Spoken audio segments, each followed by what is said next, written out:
Hello friends, എല്ലാവർക്കും Mallus cooking ഹട്ടിൻ്റെ പുതിയൊരു വീഡിയോയിലേക്ക് സ്വാഗതം.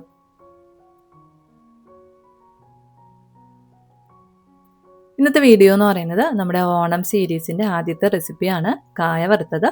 തണുത്തു പോയാലും നല്ല ക്രിസ്പി ആയിട്ട് തന്നെ ഇരിക്കുന്ന രീതിക്കുള്ള കായ വറുത്തത് എങ്ങനെയാണ് തയ്യാറാക്കി എടുക്കുന്നതെന്നൊന്ന് നോക്കാം. നമ്മൾ വറുത്തെടുക്കുന്ന സമയത്ത് ഒരേ ഒരു കാര്യം ശ്രദ്ധിച്ചാൽ മാത്രം മതി, നമുക്ക് നല്ല രീതിക്ക് ക്രിസ്പി ആയിട്ടുള്ള ബനാന ചിപ്സ് തയ്യാറാക്കി എടുക്കാനായിട്ട് പറ്റും. അപ്പോൾ ഇതെങ്ങനെയാണ് തയ്യാറാക്കി എടുക്കുന്നതെന്നൊന്ന് നോക്കാം. അപ്പോൾ നമ്മുടെ വീഡിയോയിലോട്ട് പോകുന്നതിന് മുമ്പായിട്ട് വീഡിയോ കാണുന്ന സമയത്ത് നിങ്ങൾക്ക് ഇഷ്ടപ്പെടുകയാണെന്നുണ്ടെങ്കിൽ ഒന്ന് ലൈക്ക് ചെയ്തേക്കണേ. അതുപോലെ തന്നെ ചാനലൊന്ന് സബ്സ്ക്രൈബ് ചെയ്ത് സപ്പോർട്ട് ചെയ്യാനും മറക്കല്ലേ. അപ്പോൾ നല്ല അടിപൊളിയായിട്ടുള്ള നല്ല ക്രിസ്പി ആയിട്ടുള്ള ഈ ഒരു ബനാന ചിപ്സ് എങ്ങനെയാണ് തയ്യാറാക്കി എടുക്കുന്നതെന്നൊന്ന് നോക്കാം. അപ്പോൾ അതിന് മുമ്പായിട്ട് നിങ്ങൾ ഇത് തയ്യാറാക്കി നോക്കുകയാണെന്നുണ്ടെങ്കിൽ നിങ്ങളുടെ ഫീഡ്ബാക്ക് അറിയിക്കാനും അതുപോലെ തന്നെ നിങ്ങൾക്ക് ഇഷ്ടമുള്ള റെസിപ്പീസ് ഒന്ന് കമൻറ്റ് ചെയ്യാനും മറക്കല്ലേ. അപ്പോൾ നല്ല ടേസ്റ്റി ആയിട്ടുള്ള നല്ല ക്രിസ്പി ആയിട്ടുള്ള ഈ ഒരു ബനാന ചിപ്സ് എങ്ങനെയാണ് തയ്യാറാക്കി എടുക്കുന്നതെന്നൊന്ന് നോക്കാം. അപ്പം നമ്മുടെ ബനാന ചിപ്സ് തയ്യാറാക്കാനായിട്ട് ഞാൻ 1 കിലോ വാഴയ്ക്കയാണ് എടുത്തിട്ടുള്ളത്. ഏകദേശം 5 എണ്ണം ഉണ്ട്, മീഡിയം സൈസിലുള്ളതാണ് എടുത്തിട്ടുള്ളത്. അപ്പോൾ ഈ ഒരു വാഴയ്ക്കയുടെ തൊലിയൊക്കെ നമുക്ക് ആദ്യം ഒന്ന് കളഞ്ഞെടുക്കണം. അപ്പോൾ അതുപോലെ തന്നെ നമ്മൾ തൊലി കളഞ്ഞെടുത്തതിന് ശേഷം ഇത് ഇട്ട് വെക്കാനായിട്ട് ഞാനൊരു പാത്രത്തിൽ കുറച്ച് വെള്ളത്തിൽ ഉപ്പിട്ട് എടുത്തിട്ടുള്ളതാണിത്. അപ്പോൾ ഈ ഒരു ഉപ്പ് വെള്ളത്തിൽ നമ്മൾ ഈ വാഴയ്ക്ക തൊലി കളഞ്ഞ് എടുത്ത് വെച്ച് കഴിഞ്ഞാൽ വാഴയ്ക്കയുടെ കറ കൊണ്ട് കളറൊന്നും മാറിപ്പോവാതെ തന്നെ നമുക്ക് ഇരിക്കും. അതിലേക്ക് വേണ്ടിയിട്ടാണ് ഉപ്പ് വെള്ളത്തിൽ ഇട്ട് വയ്ക്കുന്നത്. ഇനി നമ്മുടെ തൊലിയൊന്ന് കളഞ്ഞെടുക്കുന്ന സമയത്ത് നമ്മുടെ കയ്യിലും കറയൊക്കെ പിടിക്കാതിരിക്കാൻ വേണ്ടിയിട്ട് നമുക്ക് ഒരല്പം വെളിച്ചെണ്ണ 2 കയ്യിലും ഒന്ന് പുരട്ടി കൊടുക്കാം. അതിനുശേഷം നമുക്ക് വാഴയ്ക്കയുടെ 2 സൈഡും ഇതുപോലെ ഒന്ന് കട്ട് ചെയ്ത് മാറ്റിയതിന് ശേഷം ചെറുതായിട്ട് വാഴയ്ക്ക ഒന്ന് ഇതുപോലെ തൊലിയുടെ ഭാഗത്ത് ചെറുതായിട്ട് ഇതുപോലെ ഒന്ന് കട്ട് ചെയ്ത് കൊടുക്കാം. നമ്മൾ കട്ട് ചെയ്ത് കൊടുക്കുമ്പോഴത്തേക്കും വാഴയ്ക്ക കട്ടായി പോവാതിരിക്കാനായിട്ട് ശ്രദ്ധിക്കുക. അതിനുശേഷം നമുക്ക് കൈ വെച്ചിട്ട് തന്നെ ഇതുപോലെ ഒന്ന് ഇളക്കിയെടുക്കാം. ഇതുപോലെ നമുക്ക് എല്ലാ വാഴയ്ക്കയുടെയും തൊലിയൊന്ന് ഇളക്കിയെടുക്കാം. തൊലി ഇളക്കിയെടുത്തതിന് ശേഷം നമ്മളിത് കളയേണ്ട ആവശ്യമില്ല. നമുക്ക് ഈ ഒരു തൊലി തോരനൊക്കെ വയ്ക്കാനായിട്ട് ഉപയോഗിക്കാവുന്നതാണ്. ഞാനിപ്പോൾ ഒരെണ്ണം ഒന്ന് ഇളക്കിയെടുത്തിട്ടുണ്ട്. നമ്മൾ ഇളക്കിയെടുത്തതിന് ശേഷം ഈ വാഴയ്ക്ക് നമ്മൾ എടുത്ത് വെച്ചിട്ടുള്ള ഉപ്പ് വെള്ളത്തിലേക്കൊന്ന് ഇട്ട് കൊടുക്കാം.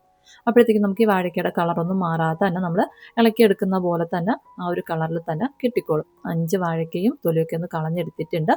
ഇതിന് നമുക്ക് ഒന്ന് ചെറുതായിട്ടൊന്ന് സ്ലൈസ് ചെയ്ത് എടുക്കണം. അപ്പോൾ ഈ ഒരു സ്ലൈസർ വെച്ചിട്ടാണ് ഞാനിതൊന്ന് സ്ലൈസ് ചെയ്ത് എടുക്കാനായിട്ട് പോകുന്നത്. ഞാൻ 5 വാഴയ്ക്കയും ഒന്ന് തൊലിയൊക്കെ ഒന്ന് കളഞ്ഞൊന്ന് സ്ലൈസ് ചെയ്ത് എടുത്തിട്ടുണ്ട്.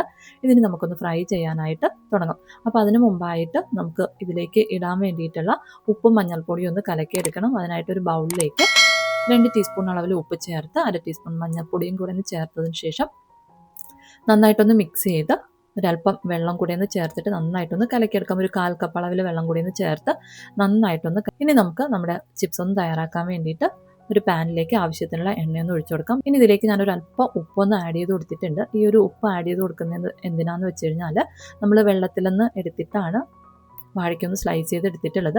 അപ്പോൾ നമ്മൾ സ്ലൈസ് ചെയ്തെടുത്തിട്ടുള്ള വാഴയ്ക്ക എണ്ണയിലോട്ട് ഇടുന്ന സമയത്ത് ഒന്ന് ചെറുതായിട്ടൊന്ന് പൊട്ടിത്തെറിക്കും. അതൊന്ന് കുറയ്ക്കാൻ വേണ്ടിയിട്ടാണ് എണ്ണയിലേക്ക് ഉപ്പിട്ട് കൊടുത്തിട്ടുള്ളത്. ഇനി നമ്മൾ വാഴയ്ക്ക എണ്ണയിലേക്ക് ഇട്ട് കൊടുക്കുന്ന സമയത്ത് ഇതുപോലെ നന്നായിട്ടൊന്ന് തിളച്ച് വരണം. ഈ ഒരു ചൂടിലായിരിക്കണം നമ്മൾ എണ്ണ ആയിരിക്കേണ്ടത്. അതായത് മീഡിയം ടു ലോ ഫ്ലെയിമിൽ വെച്ചിട്ട് വേണം ഈ ഒരു ബനാന ചിപ്സ് ഒന്ന് ഫ്രൈ ചെയ്ത് എടുക്കാനായിട്ട്. നമ്മൾ ഇട്ട് കൊടുക്കുമ്പോൾ ഈ ഒരു പതയൊക്കെ ഒന്ന് കുറഞ്ഞ് ഈ ഒരു പരുവത്തിലായി വരുന്ന സമയത്ത് ഇതിലേക്ക് നമ്മൾ കലക്കി വെച്ചിട്ടുള്ള ഉപ്പ് വെള്ളം ഒന്ന് ചേർത്ത് കൊടുക്കാം. 1 ടീസ്പൂണോ അല്ലെങ്കിൽ 1.5 ടീസ്പൂണോ അളവിലൊന്ന് ചേർത്ത് കൊടുത്താൽ മതിയാവും. അതിനുശേഷം നമുക്ക് നന്നായിട്ടൊന്ന് കലക്കി കൊടുക്കാം. നമ്മൾ ഉപ്പുവെള്ളം ചേർത്ത് കൊടുക്കുമ്പോഴും ഇതുപോലെ നന്നായിട്ടൊന്ന് പതഞ്ഞ് വരും. ഈ ഒരു പതയൊക്കെ വീണ്ടും നമുക്ക് കുറഞ്ഞ് ഇതുപോലെ പഴയ രീതിക്ക് ഒന്ന് ആയി വരും. അതിനുശേഷം നമ്മൾ ഇടയ്ക്കിടയ്ക്ക് ഇതുപോലെ ഒന്ന് ഇളക്കി കൊടുത്തൊന്ന് ഫ്രൈ ചെയ്ത് എടുക്കാം. ഒരേ ഫ്ലെയിമിൽ വെച്ചിട്ട് വേണം ഇതൊന്ന് ഫ്രൈ ചെയ്ത് എടുക്കാനായിട്ട്. തീ കൂട്ടി കൊടുക്കാനോ കുറച്ച് കൊടുക്കാനോ ഒന്നും പാടില്ല. പിന്നെ നമ്മൾ ശ്രദ്ധിക്കേണ്ടത് എണ്ണയിൽ നിന്ന് കോരിയെടുക്കുന്ന സമയത്താണ്. ഇപ്പോൾ നമ്മുടെ ചിപ്സൊക്കെ ഏകദേശം ഒന്ന് ക്രിസ്പിയായി വന്നിട്ടുണ്ട്. ഈ ഒരു സമയം നമ്മൾ എണ്ണയിൽ നിന്ന് കോരി മാറ്റിക്കഴിഞ്ഞാൽ തണുത്ത് കഴിയുമ്പോഴത്തേക്കും നമുക്കിത് കുഴഞ്ഞു പോകുന്ന പരുവത്തിലായി പോകും. അതുകൊണ്ട് തന്നെ ഈ ഒരു എണ്ണയുടെ പത കംപ്ലീറ്റ് ആയിട്ടൊന്ന് മാറുന്നവരേക്കൊന്ന് വെയിറ്റ് ചെയ്യാം. ഇതുപോലെ കംപ്ലീറ്റ് ആയിട്ട് പതയൊന്ന് മാറിയതിന് ശേഷം വേണം നമ്മൾ ചിപ്സ് എണ്ണയിൽ നിന്ന് കോരി മാറ്റേണ്ടത്. ഈ ഒരു കാര്യം ശ്രദ്ധിച്ചാൽ മതി, നമുക്ക് നല്ല ക്രിസ്പി ആയിട്ടുള്ള ബനാന ചിപ്സ് തയ്യാറാക്കി എടുക്കാനായിട്ട് പറ്റും. ഇതുപോലെ നമ്മൾ റെഡിയാക്കി വെച്ചിട്ടുള്ള എല്ലാ വാഴയ്ക്കയും ഒന്ന് എണ്ണയിലൊന്ന് ഫ്രൈ ചെയ്ത് എടുക്കാം. അപ്പോൾ ഇത്രയേ ഉള്ളൂ. എന്തായാലും ബനാന ചിപ്സ് ഈ ഒരു രീതിയിലൊന്ന് തയ്യാറാക്കി നോക്കുക. നിങ്ങൾക്ക് വീഡിയോ ഇഷ്ടപ്പെടുകയാണെന്നുണ്ടെങ്കിൽ ലൈക്ക് ചെയ്യാനും ചാനലൊന്ന് സബ്സ്ക്രൈബ് ചെയ്ത് സപ്പോർട്ട് ചെയ്യാനും മറക്കല്ലേ. അപ്പോൾ പുതിയൊരു വീഡിയോയിലൂടെ നമുക്ക് വീണ്ടും കാണാം. Thank you, by.